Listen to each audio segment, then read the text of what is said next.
चलो आज हम लोग बात करेंगे सिंचाई के बारे में कि सिंचाई क्या होता है, किस टाइप का सिंचाई होता है और सिंचाई के क्या क्या प्रकार हैं और भारत में कौन सी प्रमुख सिंचाई होती है, सिंचाई के साधन क्या क्या हैं, इसके बारे में हम लोग आज पूरी तरह से डिस्कस करेंगे, गहन डिस्कस करेंगे।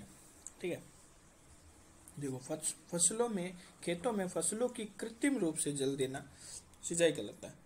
देखो कृत्रिम रूप से, अगर जैसे कि कृत्रिम रूप से हम लोग कुछ फसलों को जल दे रहे ना, तो उसी को ही सिंचाई बोला जाता है। ठीक है, भारत की कृषि का ज्यादातर हिस्सा मानसूनी वर्षा पर निर्भर है, पूरी दुनिया को पता है। ठीक है, यही कारण है कि जब मानसून ठीक रहता है तो फसलों का उत्पादन बढ़ जाता है, और वही जब मानसून बिगड़ जाता है यानी खराब हो जाता है तो फसलें या तो नष्ट हो जाती है या उनका उत्पादन जो हम सोच रहे हैं उस अपेक्षा के अनुरूप नहीं होता है। ठीक है, भारत तो पता ही है कि भारत क्या है, भारत में उष्णकटिबंधीय मानसूनी जलवायु है, साथ साथ में वर्षा की असमानता है। भाई केरल में तो बहुत वर्षा होती है, वहीं राजस्थान में कुछ वर्षा नहीं होती है। साथ में वर्षा की अनिश्चितता भी है, मतलब हो सकता है कभी कभी जो है क्या होता है, मानसून आए कभी ना आए, ऐसा भी हो सकता है। फिर वर्षा जल का तेजी से बहकर सागरों में चला जाना, कहीं कहीं वर्षा इतनी तेज होती थी फटफट निकल के सागरों में फिर से बह निकल जाती है। तो जो पानी संचित होना चाहिए था, जिससे मतलब सिंचाई करना चाहिए था, वो पानी तो चला गया, तो फिर सिंचाई कहाँ से करेगा किसान।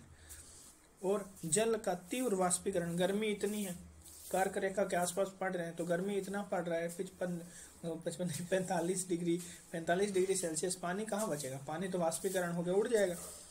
और फसलों की बहुलता, मतलब बहुत अलग अलग टाइप की फसलें हैं, विशिष्टता है फसलों में, है ना भाई। किसी को ज़्यादा पानी की जरूरत है, जैसे धान है तो ज़्यादा पानी की जरूरत है, तो इस कारण क्या होता है। तथा मिट्टी की प्रकृति, भाई हर जगह तो अब क्या नाम है, क्या नाम है कि बलुई मिट्टी हो नहीं सकती है ना। ठीक है, तो जो चिपचिपी हो जाए, कहीं कहीं मिट्टी ऐसी है जो मतलब नहीं हो पाती, उतनी नहीं सोख पाती है पानी, तो उसके कारण भी, उन सब के कारण से भी सिंचाई की आवश्यकता पड़ती है। क्योंकि अगर हम लोग पास जल संसाधन हो पाता, जिससे हम लोग जो है एक पानी प्रोवाइड कर पाते किसानों को या खेतों को, जिससे अच्छी मात्रा में क्या है फसल उत्पादन हो पाए, तो वो तो प्राकृतिक रूप से तो हो नहीं रहा है, तो हम लोग को क्या करना पड़ेगा, कृत्रिम रूप से जल उपलब्धता करवानी पड़ेगी पौधों के लिए, ताकि हम लोग फसल उत्पादन कर सकें। तो उसी प्रक्रिया को हम लोग क्या बोलते हैं, सिंचाई बोलते हैं। अब मेनली अब बात करते हैं भाई, क्या सिंपली एक हर चीज़ का क्लासिफिकेशन होता है ना, तो इसको हम लोग कितने बेसिस पे बांटते हैं, तो 3 भागों में हम लोग नॉर्मली इसको बांटते हैं। पहला होता है वृहद सिंचाई योजना।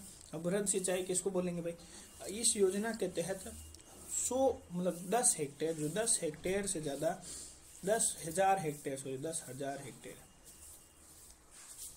हेक्टेयर या उससे अधिक कृषि सिंचित भूमि के लिए सिंचाई योजना बनाई जाती है।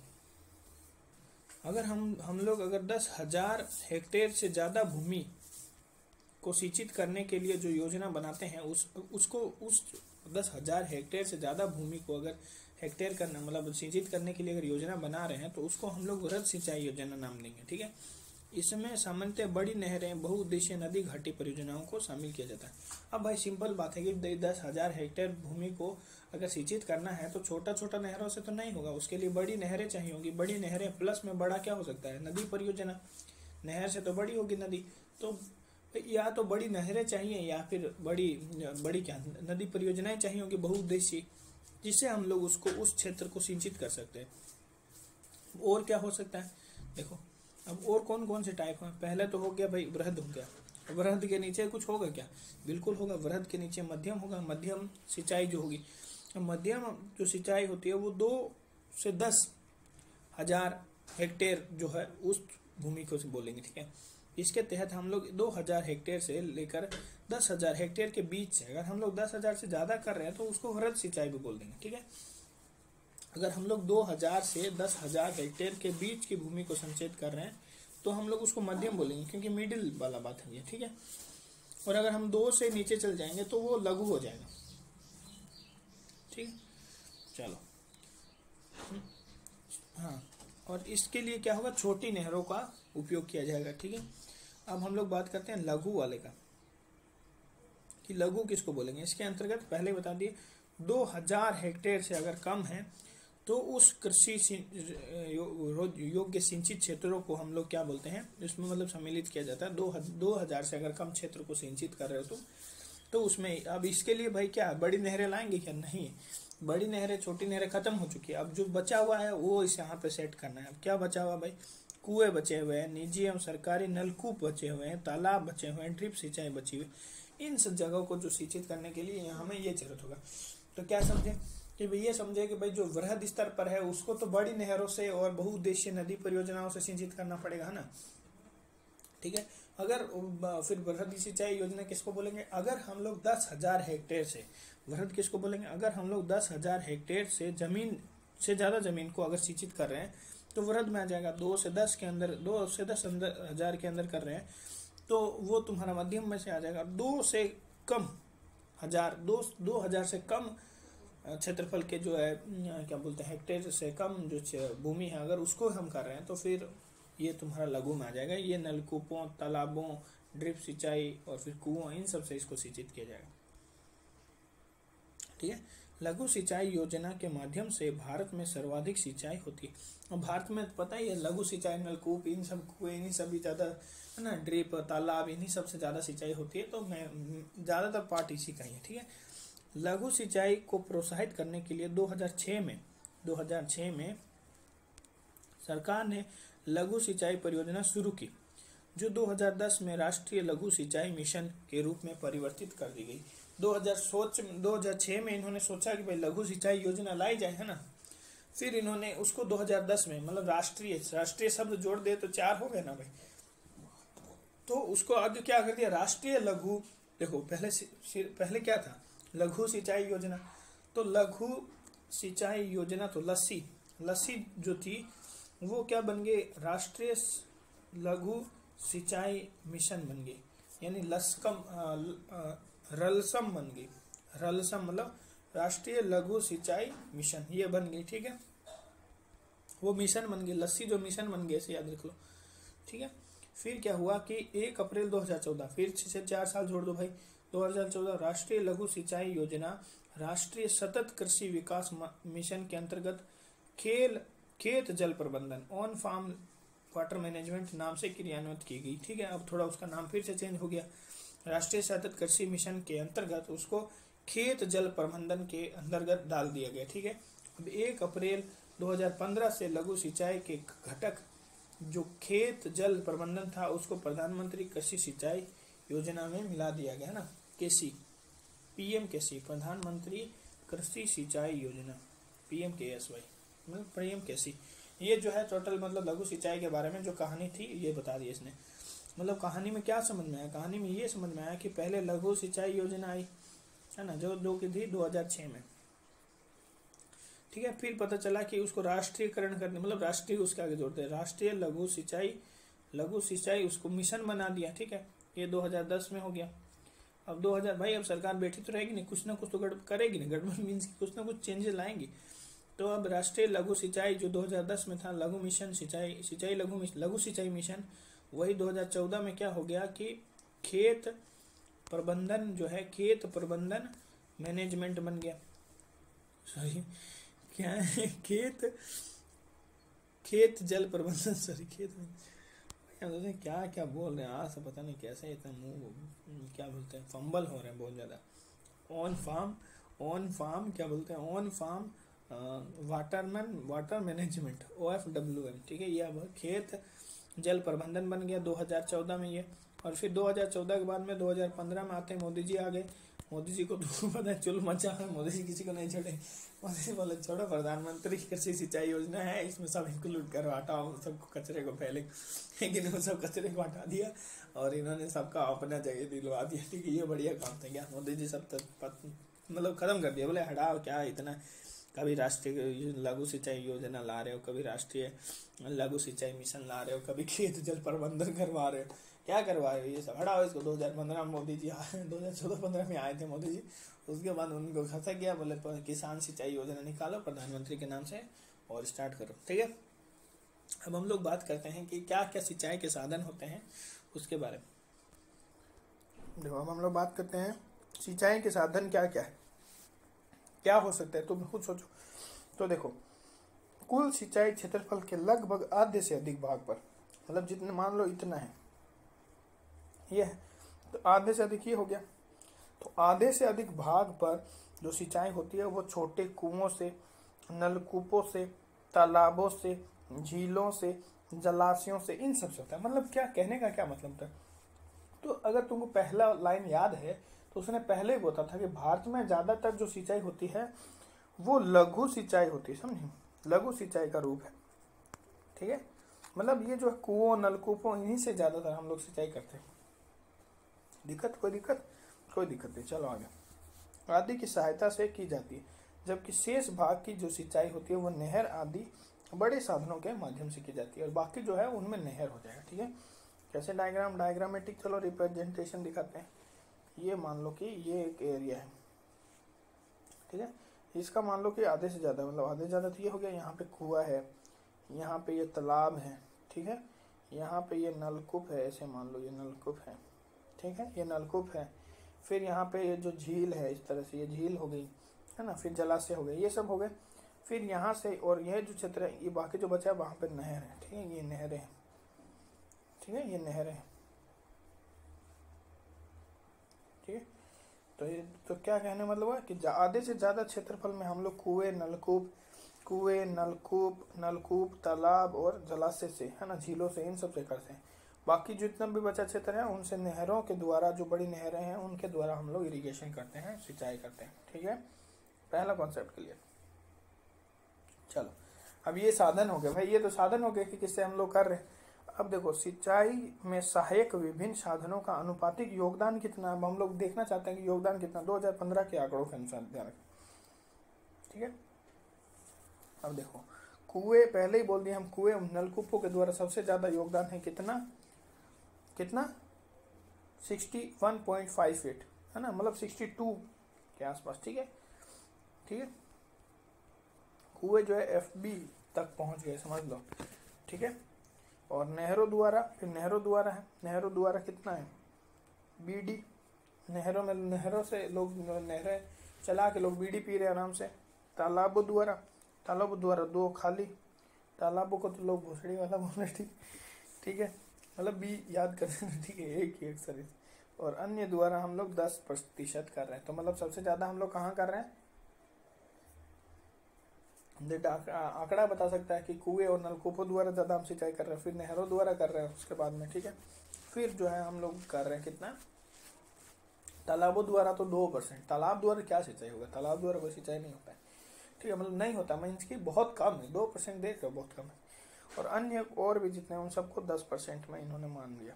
तो पहले हम लोग बात करते हैं जो इतना सबसे ज्यादा कर रहे हैं, भाई सबसे ज्यादा इतना सिंचाई कर रहा है कुआं और नलकूप, तो इसके बारे में जानना चाहिए कि नहीं जाना, बिल्कुल जानना चाहिए।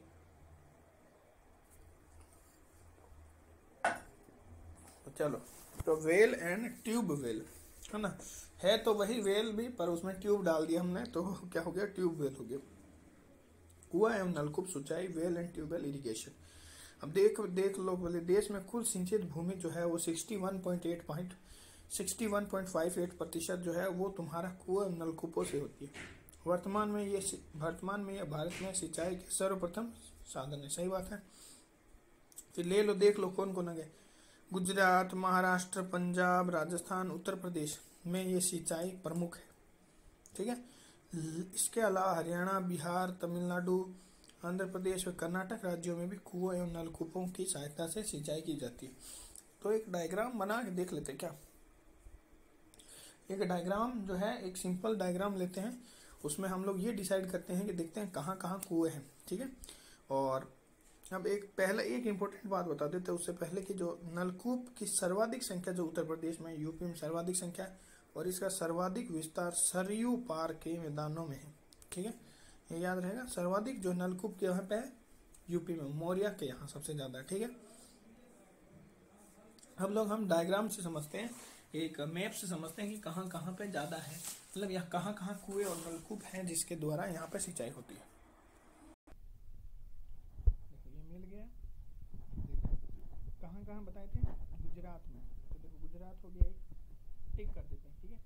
तो गुजरात हो गया एक, गुजरात हो गया एक, हो गया पंजाब, भाई राजस्थान भी ले लो, पंजाब बोल रहे थे, राजस्थान होते जाओगे, राजस्थान, फिर पंजाब, हरियाणा भी तो है, हरियाणा भी, ठीक है, हरियाणा में भी है। फिर देखो उत्तराखंड में है, तो उधर उत्तराखंड में नहीं जाना आपको, ठीक है, ये उत्तर प्रदेश में आ जाओ। उत्तर प्रदेश में तो मैक्सिमम है, ठीक है भाई, मैक्सिमम यहाँ पे ही है। उसमें भी सरयू जो नदी है वहाँ उसके आसपास है, ठीक है ना, सरयू पार जिसको बोलते हैं। फिर ये हरियाणा हो गया, उत्तर प्रदेश हो गया, फिर बिहार में भी चल जाओ भाई। बिहार का किसने क्या बिगाड़ा, झारखंड में भी है। झारखंड तो अब देखो बिहार इसमें दिया नहीं है, वैसे बिहार और झारखंड दोनों मिलेगा आपको, ठीक है। फिर जो है अब इसके आसपास में उड़ीसा में कुछ दिखा है क्या, देखो उड़ीसा में नहीं दिखा है, ठीक है। मध्य प्रदेश में भी नहीं दिखा है। महाराष्ट्र में, चलो इसके नीचे आ जाओ भाई, महाराष्ट्र में भी है। कर्नाटक में भी है क्या भाई, हाँ बिल्कुल कर्नाटक में होगा, कहीं नहीं होगा। केरल में है क्या, केरल में नहीं है, तमिलनाडु में भी है। आंध्र प्रदेश में भी है। तो ये देखो, ये इतने जो है स्पेशली तुमको मिलेंगे, जो राज्य है उनमें तुमको मिलेगा, ठीक है। तो मतलब तुम ऐसे समझो कि बिहार से स्टार्ट करो, उत्तर प्रदेश जाओ, हरियाणा जाओ, पंजाब जाओ, राजस्थान जाओ, गुजरात जाओ, फिर महाराष्ट्र जाओ, फिर तुम्हारा कर्नाटका जाओ। केरला मत घुसना, केरला में मत जाना, पानी हो जाएगा खारा, नहीं तो फिर जाओ तमिलनाडु, फिर आंध्र प्रदेश जाओ। इस तरह से ये टोटल अगर तुम पास अपनाओगे तो you must be succeed in that, ठीक है। ये तुम्हारा टोटल जो है एक मैप वाइज कहाँ कहाँ सिंचाई हो सकता है।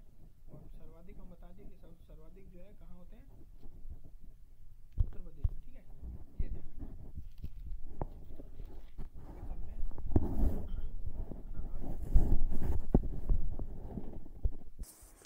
अब हम लोग बात करते हैं कि जो है कि कुआं और जो नलकूप है उसके क्या लाभ हो सकते हैं भाई, क्यों हम लोग इतना कर रहे हैं।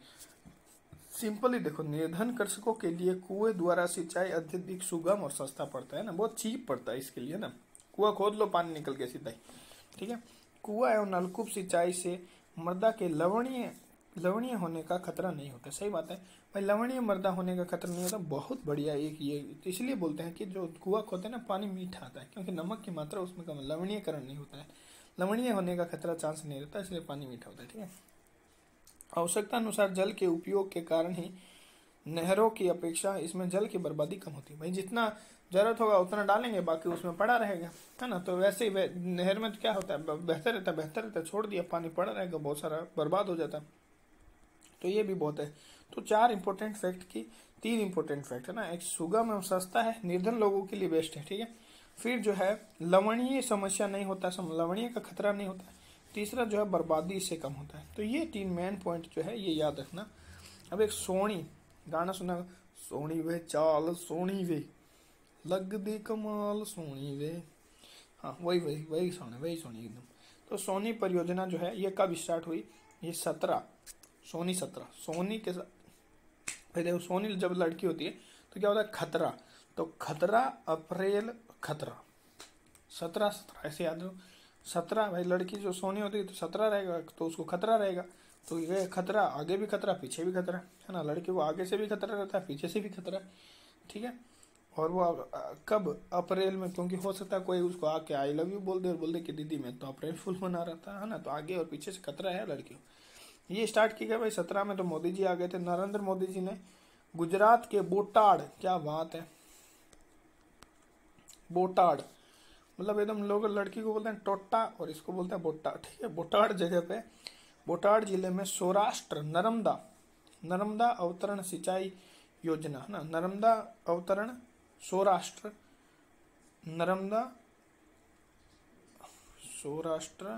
नर्मदा अवतरण सिंचाई योजना। अच्छा ये हो गया, ठीक है, सोनी हो गया, सौराष्ट्र नर्मदा हो गया और इरिगेशन वाला हो गया, ठीक है, समझ गए।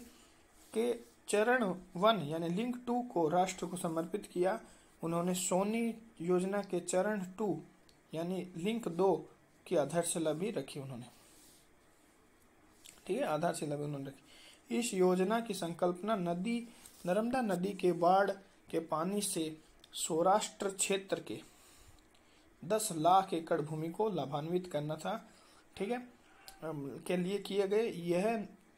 इसके तहत सौराष्ट्र क्षेत्र के 115 बांधों को जोड़ा जाएगा और इस क्षेत्र में सूखे की समस्या से निजात मिलेगी।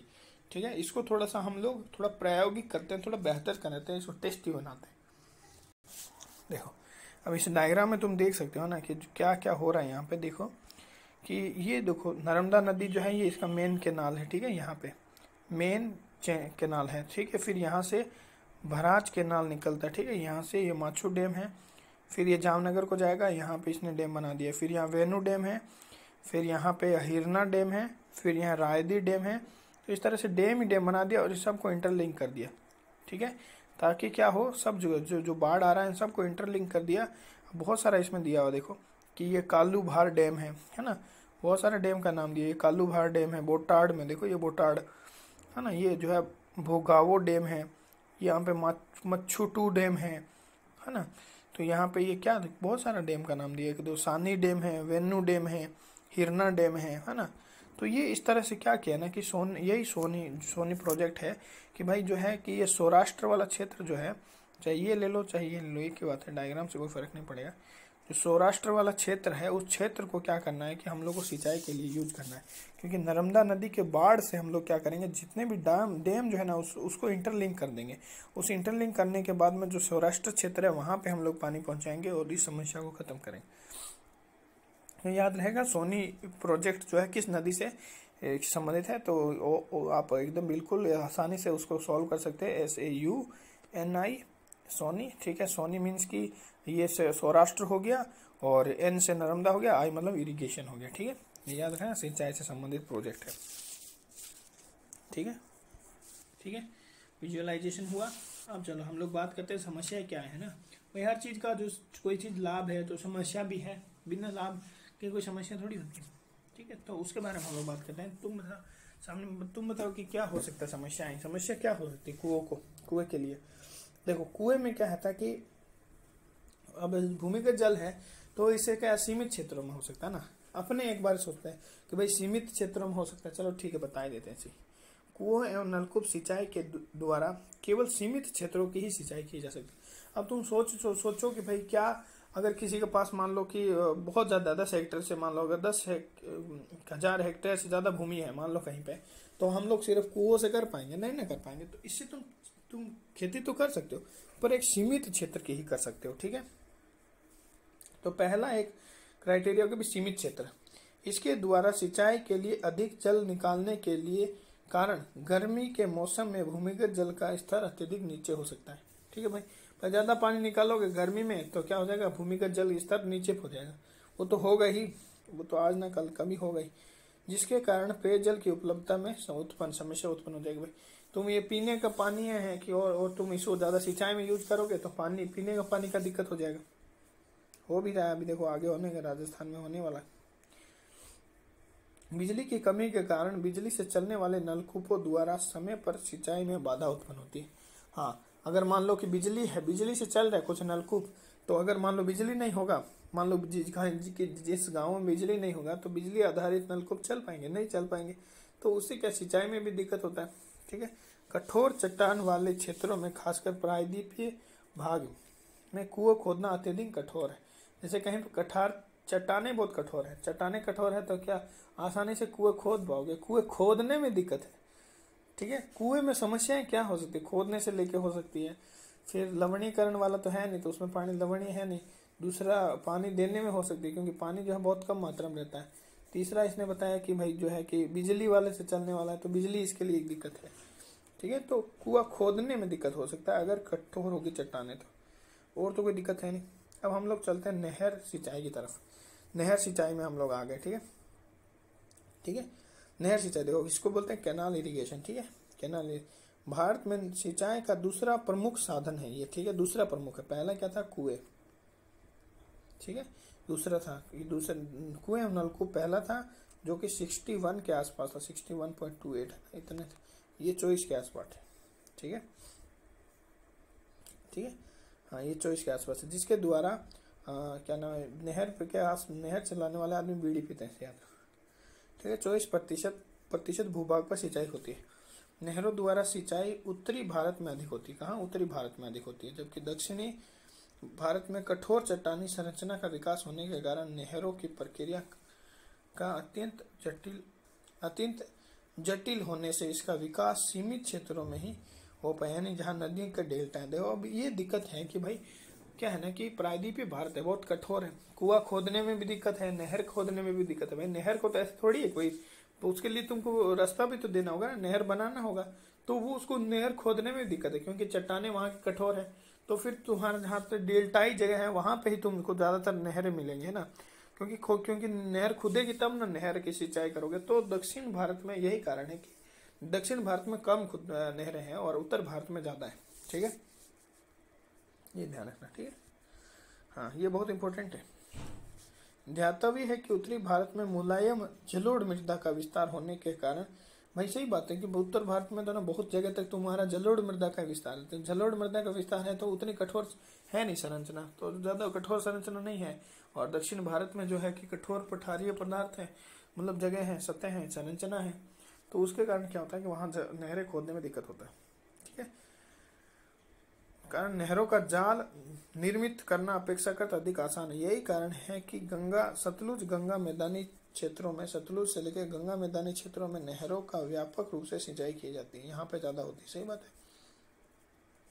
नहरों द्वारा देश के कुल सिंचित क्षेत्र का विस्तार, सर्वाधिक विस्तार उत्तर प्रदेश में सबसे ज्यादा। देखो नलकूप में भी ज्यादा है, या पानी में के मात्रा में भाई जो है क्या है कि नलकूप में हो चाहे नहरों में हो, सिंचाई सबसे ज़्यादा यहीं पे उत्तर प्रदेश में ही। इसके अलावा मध्य प्रदेश, आंध्र प्रदेश, हरियाणा, पंजाब, बिहार आदि राज्यों में नहरों से सिंचाई होती है। ठीक है, फिर कहाँ कहाँ हम लोग बात कर रहे हैं, देखो इसको फिर से एक बार मैप के द्वारा देख लेते हैं कहाँ कहाँ से होती है, फिर पहले देख लेते हैं कि कौन कौन सा और है, फिर इसके बाद में नहर सिंचाई के लाभ है। चलो पहले एक बार देख लेते हैं कहाँ कहाँ सिंचाई होता है नहरों के द्वारा। ठीक है, ठीक है, याद रहेगा उत्तर प्रदेश में सबसे ज़्यादा विस्तार है, उत्तर प्रदेश, फिर मध्य प्रदेश, आंध्र प्रदेश, हरियाणा, पंजाब, बिहार, याद रखना। ठीक है, इन सब में नहरों में सिंचाई होता है। अब हम लोग देख रहे थे कहाँ कहाँ, वो बताया कि उत्तर प्रदेश में सबसे ज़्यादा। ठीक है, उत्तर प्रदेश में चलो ज़्यादा कर देते हैं भाई, ले उत्तर प्रदेश को भर देते हैं। ठीक है, उत्तर प्रदेश में सबसे ज़्यादा। फिर बोला कि मध्य प्रदेश में भी है।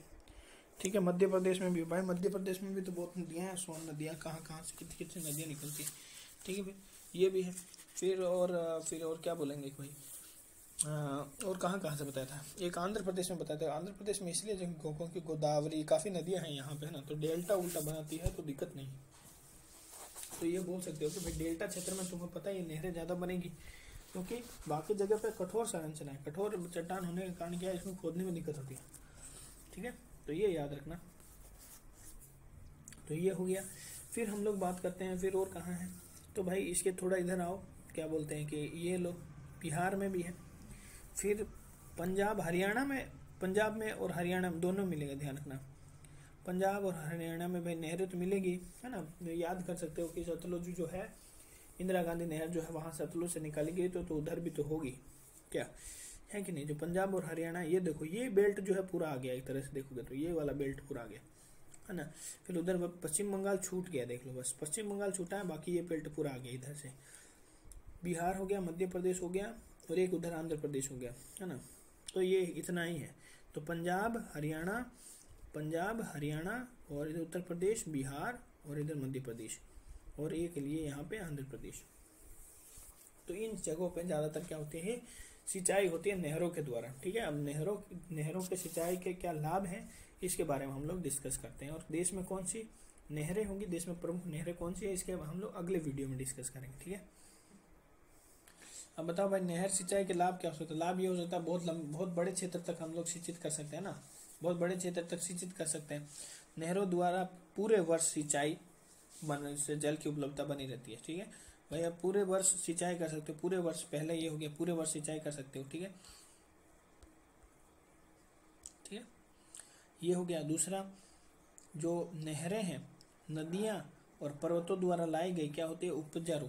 नहरें जो होती है नदियों द्वारा जो पर्वतों से लाई गई जो उपजाऊ मिट्टी होती है तथा अन्य पोषक तत्व होते हैं, उनको भी वो बहा कर लाती है। तो उसे खेतों वो मृदा जब खेतों तक पहुंचती है तो ओबियसली उर्वरक मृदा जब हम लोग खेतों में पहुंचेगी तो बेहतर ही होगा। नहरों द्वारा दूर तक सिंचाई के लिए भरपूर जल उपलब्ध कराया जा सकता है, या फिर बड़े क्षेत्र तक कराया जा सकता है जल की उपलब्धता जल विद्युत उत्पादन, नहरों द्वारा सिंचाई के साथ साथ कहीं कहीं पर क्या होता है जल विद्युत। वाह वाह भाई, नहरें भी बना रही है, बहुउद्देशीय जो बांध जो है योजनाएं हैं, नदी योजनाएं हैं, नदी परियोजनाएं वो भी बना रही है। तो नहरें सब है जल विद्युत में काम आ रही है। नहरों के लिए रख रखाव खर्च कम खर्च करना पड़ता है, क्योंकि एक बार बन जाने के बाद नहरें बिना किसी अतिरिक्त व्यय के निरंतर कार्य रहती है। हाँ ये बात है कि इसमें शुरू में बहुत पैसा लगता है, शुरू में बहुत ज़्यादा पैसा लगता है, और बाद में एक बार बन जाएगा तो फिर दिक्कत नहीं होता है ना। संचालित करने में कम ही पैसा लगता है। ठीक है, तो नहरों से सिंचाई से संबंध समस्याएं क्या होती है। ये नहरों समस्या से ये है कि भाई देखो ये समस्या है कि जैसे मान लो उसमें क्या है ना, वीड्स जो है, जो हम लोग अनचाहे बीज हैं उसके जो है बीज हो सकते हैं, आ जाए तो हो सकता है जब सिंचाई कर रहे हो तो साथ में हम लोग जो चाह रहे हैं साथ में वीड्स भी कुछ उग जाए, तो ये दिक्कत हो सकता है ना। और भी बहुत सारी दिक्कत हो सकता है, और बताते हैं। देखो, नहरों का जल रिस कर जल आक्रांता की स्थिति पैदा करता है। जल आक्रांता की मतलब जो है नहरों का जो जल रिस जाता है तो वहाँ जल की कमी हो जाएगी, तो ये दिक्कत हो सकता है। ठीक है, इसकी वजह से संलग्न क्षेत्रों में अति जल भराव के कारण फसलें नष्ट हो सकती है। तो मान लो ये हमने बनाई और क्या होगा कि भाई यहाँ से ये नहर है तो इसी यहाँ से पानी रिस रहा है, यहाँ से निकल रहा है तो यहाँ के क्षेत्र में भर रहा है, तो यहाँ पे अति जल भराव हो जाएगा, इसलिए कारण जल आक्रांता की स्थिति उत्पन्न हो जाएगी। ठीक है, देखो और क्या है, नहरों में रिसाव के कारण कई स्थान पर दलदल की स्थिति उत्पन्न हो जाएगी, आसपास में दलदल हो जाएंगे, मच्छर पनपने लगेंगे, बीमारियां होना स्टार्ट हो जाएगी। ठीक है, इंदिरा गांधी नहर के आसपास ये समस्या देखी गया है, ये समस्या को देखा गया है। मतलब इंदिरा गांधी नहर ने बहुत मलेरिया फैलाया है, समझ लो मच्छरों से मलेरिया फैलाया है इनडायरेक्टली उसने बहुत। ठीक है, फिर एक ही टाइप का सिंचाई बन जाता है, वो है देखो और भी है, जैसे कि ऐसा नहीं कि इतना ही है, और है सब देख लो। नहरों द्वारा अति सिंचाई से लवणता की मात्रा में वृद्धि होती है। मैं सोच ही रहा था कि लवणता जो लवणता की मात्रा कुएं में नहीं होती ना, वो इसमें हो जाएगी। भाई कोई तो समस्या लेके आएगा, कोई अच्छा ही चीज है तो समस्या है बड़े क्षेत्र पर। ये भी तो देखो बड़े क्षेत्र को क्या कर रहा है, सिंचित भी तो कर रहा है ना, और समय का गर्मी सर्दी का कोई प्रभाव नहीं पड़ रहा है। ठीक है, और इससे भूमि बंजर हो जाएगी यानी ऊसर हो जाएगी। पश्चिमी उत्तर प्रदेश और पंजाब हरियाणा क्षेत्रों में और राजस्थान के कई क्षेत्रों में ये समस्या उत्पन्न हो गई है। और महाराष्ट्र की नीरा नदी में नमक की सतह जम जाने के कारण से लगभग हजारों हेक्टेयर भूमि कृषि के योग्य हो जाए। देखो ये क्या होता है ना कि नीरा नदी के बता रहा है कि महाराष्ट्र की एक नीरा नदी है, नीरा नदी की घाटी में नमक की सतह जम जाने से हजारों हेक्टेयर भूमि कृषि के लिए अनुपयोगी हो जाती है। क्यों, देखो जो नमक की जो देखो सिंपल बात है कि कोई भी जो जमीन होती है, जैसे मान लो जमीन है, अगर यहाँ पे नमक की जो है अगर हो जाएगा ना, तो नमक जो होता है ना वो क्या करता है, एक लेयर बना देता है, ऊपर ऐसे लेयर बना दिया। ठीक है, तो ये लेयर जो होता है ना पानी को पास नहीं करने देती, या कोई भी पोषक तत्व है वो फिर जमीन तक नहीं पहुंच पाएंगे, ये पास नहीं करने देंगे, बोले नहीं जाने देंगे। तो नमक का लेयर यही चीज होता है ना कि वहां पे जो अपारगम्य बना देती है भूमि को, और यही अपारगम्य नेश अगर जैसे कि दिल या कोई हमारा इंसान भी अगर होता ना, अगर विचारों का पारगम्य नहीं होगा, मतलब अगर कोई विचार लेगा नहीं किसी के, तो कभी जिंदगी में सुधार नहीं आ सकता। जिंदगी में हमेशा ही आप हमेशा ही दूसरों को नेगेटिव मानते रहोगे। इसी तरह तो ये क्या है, विचारों का ये जो है तत्वों का या पोषकों का आदान प्रदान ना होने के कारण, या अच्छे से कुछ सिंचित नहीं होने के कारण, फिर जब है ये दिक्कत होना स्टार्ट होगा, तो फिर ये भूमि ऊसर भूमि में आने लग जाएगी, बंजर भूमि में आने लग जाएगी। ठीक है, जो उपयोगी नहीं रहेगी फिर, है ना, सिंचाई के कृषि के योग्य। तो नहरों द्वारा सिंचाई केवल समतल मैदानों में ही संभव है, असमतल एवं पथरीली भूमि कैसे संभव होगा भाई, असमतल और पथरीली भूमि में, है ना, बहुत दिक्कत होगी। ठीक है, नहर की खुदाई व जल का बहाव कठिन होता है। असमतल या पथरीली भूमि में नहर की खुदाई भी दिक्कत होता है भाई, जहाँ पे सिंपल बात है, हम पहले बोलते प्रायद्वीपीय भारत है, प्रायद्वीपीय भारत का एग्जांपल लो। प्रायद्वीपीय भारत में बहुत कम ही जगह हम देखें किसी आंध्र प्रदेश में, आंध्र प्रदेश में इसलिए क्योंकि वहाँ पे डेल्टाई क्षेत्र ज्यादा है ना, वहाँ से नदियाँ ज्यादा बह के जाती है, बह के आती है, तो क्या होता है कि बहुत सारी पहाड़ियों को तो काट दिया है, और बहुत जगह वहाँ पे भी जलोढ़ मृदा है। तो जलोढ़ मृदा होने के कारण क्या वहाँ पे थोड़ा कच्ची जमीन है, कच्ची जमीन मुलायम जमीन है, मुलायम तो है, तो वहाँ पे नहरों का निर्माण किया जा सकता है। और जहाँ पे पथरीली भूमि है, असमतल भूमि है, वहाँ पे खुदाई करके नहीं किया जा सकता है, जल का बहाव वहाँ पे कठिन हो जाता है। नहरों के जल के साथ नुकसानदेह खरपतवारों के बीज हम पहले ही बोल दिए, ये सब आते हैं और ये फसलों को नुकसान पहुंचाते हैं। ठीक है, प्रमुख नहर सिंचाई परियोजना है जो इंदिरा गांधी कुछ है, वो हम बाद में डिस्कस करेंगे कौन कौन सी नहर से परियोजना है। उससे पहले हम लोग एक और जो है तालाब सिंचाई जो है उसके बारे में डिस्कस कर लेते हैं। ठीक है। तालाब सिंचाई के लाभ क्या है, फिर ये खत्म हो जाएगा, कम से कम सिंचाई जो है वो खत्म हो जाएगा, ठीक है। फिर भारत में आधुनिक विधियां रहेंगी, उसके हम लोग बाद में डिस्कस करेंगे। तो तालाब सिंचाई जो है वो क्या है, देखो तालाब सिंचाई क्या होता है कि भारत में प्राकृतिक एवं कृत्रिम दोनों प्रकार के तालाबों का, भारत में प्राकृतिक एवं कृत्रिम दोनों प्रकार के क्या होता है तालाबों का, दोनों प्रकार के प्राकृतिक भी तालाब है और कृत्रिम जो हमने खुद बनाए वो तालाब भी। जैसे मेरे कॉलेज में था झारखंड में ना, तो वहाँ पे एक प्राकृतिक भी था और नेचुरल भी था। मेरे जो क्या बोलते हैं कि हॉस्टल के पास में जो था वो नेचुरल प्राकृतिक तालाब था, प्राकृतिक नहीं, वो कृत्रिम तालाब था, और उससे थोड़ा आगे जो है वो एक प्राकृतिक तालाब था। उससे सिंचाई का कार्य किया जा सकता है। भारत में कुल सिंचित भूमि के लगभग 2.9% जो है क्षेत्रों पर भाग पर जो है वो तालाबों द्वारा सिंचाई किया, बहुत कम है। मतलब अगर तुम देखोगे कि इन कंपेयर टू नलकूपों में तो वहाँ 61 या 62 है, ठीक है। फिर नहरों में देखोगे तो वहाँ 24% है, यहाँ पे देखो 2% है। 2% में मेरे क्या 2.97 मतलब 3%, ऑलमोस्ट 3% ले लो, क्या फर्क पड़ता है, 2-3 से कुछ थोड़ी उखड़ जाएगा। तो उतने द्वारा सिंचाई तालाबों द्वारा किया जाए। तालाबों का सर्वाधिक सिंचाई जो है प्रायद्वीपीय भारत में, अब देखो तालाबों में भी सिंपल बात है कि भाई जहाँ नहरों से ज़्यादा नहीं होगा वहाँ तालाबों से होगा, है ना। जैसे कौन हो गया ज़्यादा, और सर्वाधिक सिंचाई देखो, जैसे नहरों द्वारा सर्वाधिक सिंचाई उत्तर भारत में होता है ना, वैसे ही तालाबों द्वारा सर्वाधिक सिंचाई दक्षिण भारत या प्रायद्वीपीय भारत में होगा, है ना। प्रायद्वीपीय भारत में जैसे तमिलनाडु, कर्नाटक, तेलंगाना, आंध्र प्रदेश राज्यों में किया जाता है। इसके अलावा बिहार, मध्य प्रदेश और राजस्थान में भी तालाबों द्वारा सिंचाई किया जा सकता है। और तालाबों द्वारा सर्वाधिक जो है तालाब तमिलनाडु, ऐसे याद रखना, तालाब तमिलनाडु ऐसे याद रखना। तालाबों द्वारा सर्वाधिक सिंचाई जो है तमिलनाडु में की जाती है। अब हम लोग डिस्कस कर लेते हैं मैप के थ्रू, पहले एक बार देख लेते हैं कहाँ कहाँ और इसके फायदे घाटा क्या है, ठीक है। देखो लाभ देख लो, तालाब के सिंचाई के क्या लाभ है। देखो तालाब सिंचाई के अन्य संसाधनों की अपेक्षा न्यूनतम खर्च आता है, इसमें सबसे कम खर्च बैठता है। क्योंकि देखो तालाब में वहां पे तुमको नलकूप अगर इलेक्ट्रिसिटी से चलता है तो तुमको इलेक्ट्रिसिटी लगानी पड़ेगी, है ना। और कुआं खोदने में वो तो बहुत सस्ता पड़ता है कुआं वाला, तो वैसे पैसों के मामले में। पर नहर में जो है तुम शुरू में जब खोदोगे तो बहुत पैसा लगेगा, हालांकि बाद में उसकी लागत थोड़ी कम है, ठीक है, परंतु इसमें भी न्यूनतम ही खर्च आता है। क्योंकि दक्षिण भारत के अधिकांश तालाब प्राकृतिक हैं, कृत्रिम तालाबों के निर्माण में भी कम खर्च आता है। अगर कृत्रिम भी करोगे तो ज़्यादा पैसा नहीं आता है, ज़्यादा पैसा नहीं आता है उसमें, ठीक है। और तालाबों का प्रयोग सिंचाई के साथ साथ मत्स्य के लिए भी ये इम्पोर्टेंट है, मस्त, ये सबसे बेस्ट है। और ये एकदम फैक्ट बात है, ये एकदम क्लियर है। ये मेरे हॉस्टल के जस्ट पास था ना, वहाँ पे हर साल हम लोग कितना ही जो है मछली उत्पादन के लिए देखते थे। फिशरी वाले लोग जो है, फिशरी जो है डिपार्टमेंट है अलग, वो लोग वहाँ पे आते थे और जो है क्या बोलते हैं फिश फार्मिंग करते थे, मछली पालन जिसको बोलते हैं ना, मछली पालन वो लोग करते थे। ये बहुत बड़ा बेनिफिट है, ठीक है। बस मछली पालन, बत्तख पालन, है ना, बहुत सारा पालन होता है, ऐसा नहीं, मछली पालन, बत्तख पालन, बहुत सारा पालन होता है वहाँ पे। समस्याएं क्या है, समस्या तो देखो इसका पूरा वर्ष सिंचाई नहीं की जा सकती भाई। अब तालाब में पानी तो सीमित है, पर इसे तुम सोचोगे कि पूरे वर्ष कर सकते हो, ऐसा पॉसिबल नहीं है ना। क्योंकि अधिकतर जो है तालाब ग्रीष्म में सूख जाता है, ग्रीष्म ऋतु में दिक्कत हो जाएगा, ग्रीष्म ऋतु में धूप पड़ेगा और रियल में सूख जाता है। मतलब रियल में मतलब ऑलमोस्ट एकदम तले तक आ जाता है, पानी बहुत कम मात्रा रहता है। जैसे पानी वर्षा होता है तो बहुत पानी हो जाता है, मतलब भर जाता है पूरा तालाब, और जैसे ही गर्मी आता है, वर्षा नहीं होता है, तो फिर वो पूरा सूख जाता है।